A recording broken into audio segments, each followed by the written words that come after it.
Hi guys, welcome back to the stay-at-home garden lesson. Today we're going to be learning how to train our tomato plants, and I have an assistant here with me today. Her name is Becky. Hi. Alright, so if you guys have any tomato plants growing and they look like mine, they're big and luscious, you'll realize that maybe they're a little bit too luscious. So we actually are going to be training our plants. Certain tomato plants, they're bushy like cherry tomatoes, they like to sprawl and that's okay. But when you have a vining tomato, you want it to go up long and tall and skinny, and you don't want all these leaves. So there's a few reasons for that I'll go through. First, why do you think we trim the leaves off the bottom near the soil? Well, these leaves look kind of like moldy and like things are eating them. That's exactly right. So they're diseases and where bugs come in and can attack them. And moldy leaf is actually very common. So what you're going to do is go in and trim the leaves that are, touching the ground. So you simply cut the end of your leaf nice and close to the main stem. Yeah, so you can see Becky got a good one that is not looking happy, and we don't want that on our plant. So another reason to prune is that there's a lot of leaves and you actually want good airflow going through to help from disease, and also to make sure that you have really good pollination and good fruit.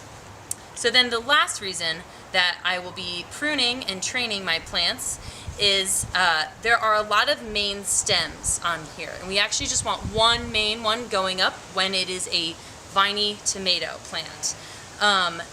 And so we don't want all these little extras going off of here. So what I will do, I'll pick the main stem that's long and big and strong.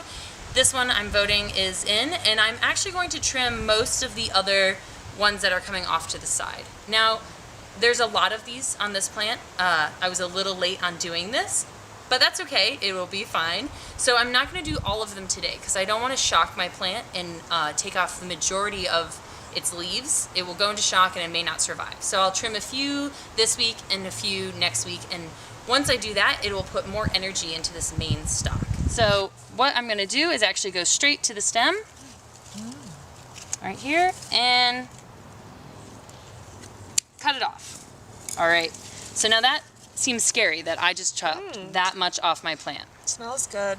Yeah, so you'll notice the flavor, it's actually the resin and pollen on the plant itself. So it's actually going to make your hands a little itchy. It will turn them a little bit yellow black, and it might stain your hands for a day or two if you're working in tomatoes a lot. But that's usually just when I'm in a greenhouse, so don't worry about it, guys. Wash your hands if they're itchy, it's perfectly okay. And if tomatoes really bother you, you can wear gloves and just long sleeves so it doesn't scratch you too much.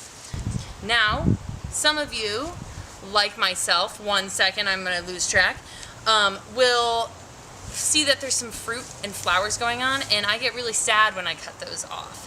But the important thing is to realize when you trim all the excess out, you will get a main stem that will produce your biggest, healthiest, happiest looking tomatoes. You may lose some tomatoes in the go, but they'll be smaller and they won't be as juicy and as big. Yes. What kind of tomatoes are the vining ones? The big juicy ones? Yeah, so your average tomato are big juicy ones, and those are the vining ones, but the smaller cherry tomatoes, those are the bush tomatoes. And you can look at your tag. It will be indeterminate or determinate, and that will let you know which one it is. So we've trimmed a lot off this plant. I'm going to let it recuperate, but ones I'm going to look back to trim later. You want to look at where your stem and leaf kind of connect right here. And if this was branching and creating a lot of foliage, I would want to cut that. But right now, just because it's a leaf, it's perfectly fine.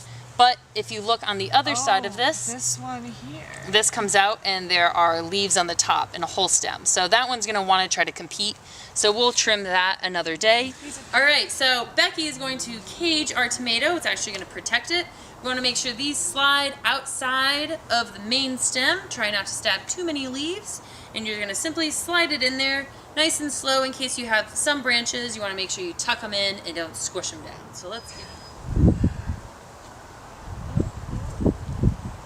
let's get these leaves in. Yeah, and then a nice push while she's doing that.